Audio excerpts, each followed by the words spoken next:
Are we in the middle of a housing bubble? Is it about to pop on us at any given time? Hi, I'm Jason Geroux. I'm the designated broker and owner of 410 Real Estate, a multi-million-dollar real estate brokerage here in Gilbert, Arizona. Before we get started on the topic of the housing bubble, I do want you to do me a favor, hit that subscribe bell, the subscribe button, and that notification bell so that you can be notified when we put videos up like this. We also do around town segments from time to time where we highlight local businesses. So we'd love for you to join the 410 family here online and share in our content with us. But today we're going to talk about a big question we get all the time. Are we in the middle of a housing bubble? A lot of people are worried. They're thinking back to 07, 08, 09 where the housing market completely imploded on itself, and a lot of people lost a lot of money. A lot of people lost their homes.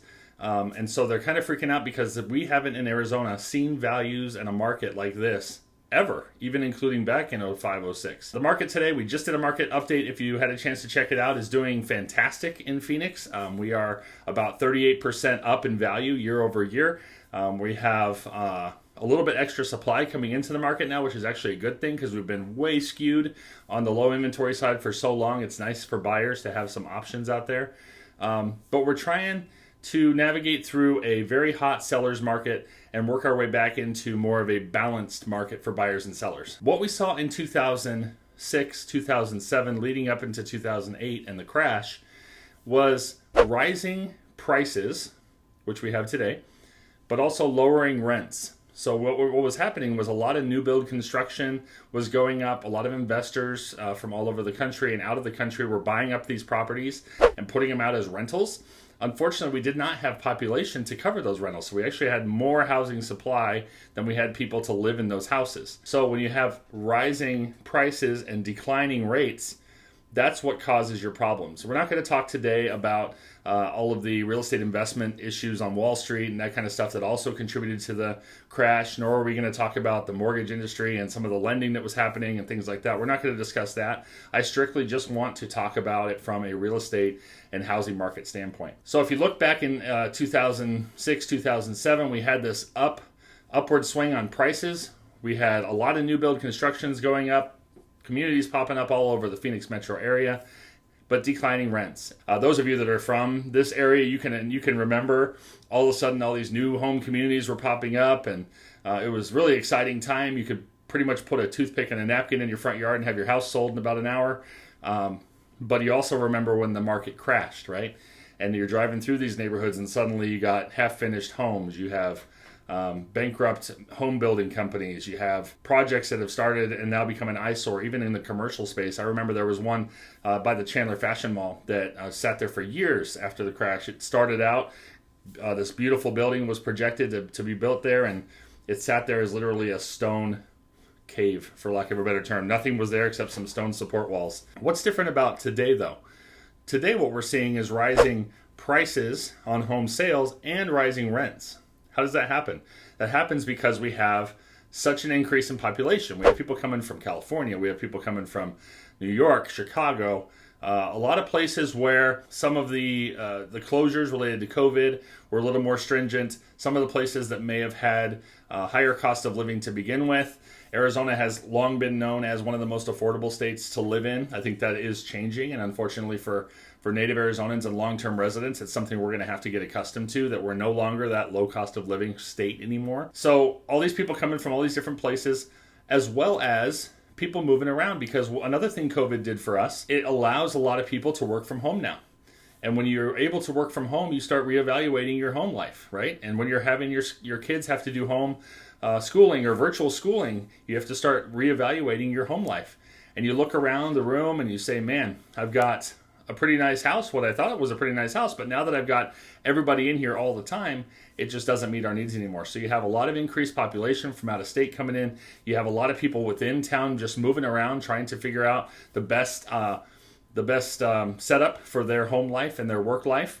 And then you also have folks that are relocating here, not just to get away from higher cost of living or COVID restrictions and things like that, but also because they too get to work from home now. So if you can actually live in a lower cost of living location like the Phoenix area and still work somewhere like Los Angeles or New York City or Boston and still be able to get those things accomplished, why not, right? Why would you not take advantage of that? So we have clients that have purchased homes or homes we've sold to other people who have said, hey, I'm moving here from Los Angeles. I'm going to work from home and then just commute to LA on the, fly out there a couple times a month to do meetings or whatever they have to do.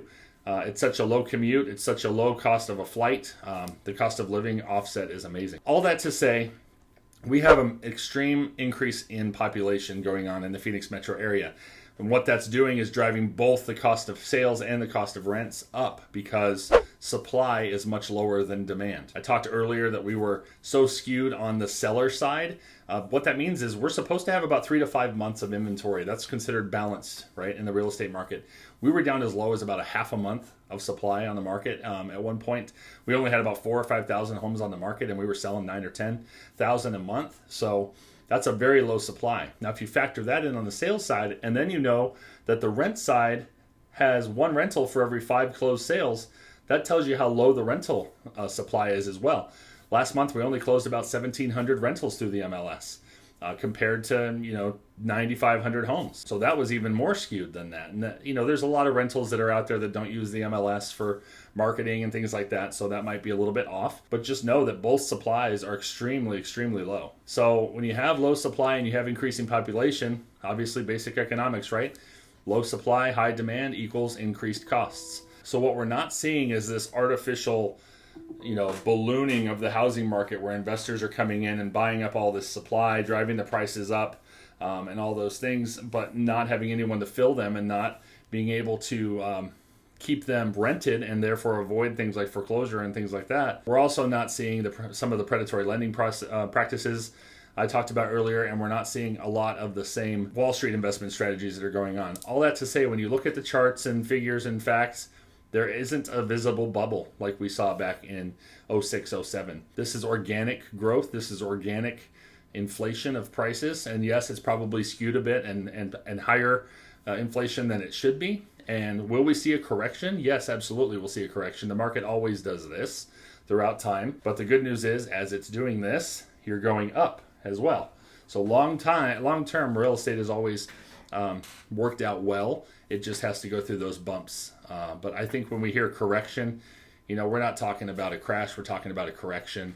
And with a 38% growth year over year, even if we correct 10 or 15%, we're still sitting pretty well. And again, I think that was kind of artificial inflation just because of the increase in demand so fast. I hope that information is helpful, and I hope that it might put your mind at ease a little bit that, while I can't predict the future, I am not a prognosticator. If I were, I would probably not be doing what I'm doing because I'd probably be on a beach in the Bahamas somewhere watching my wife snorkel through the water, which she loves to do.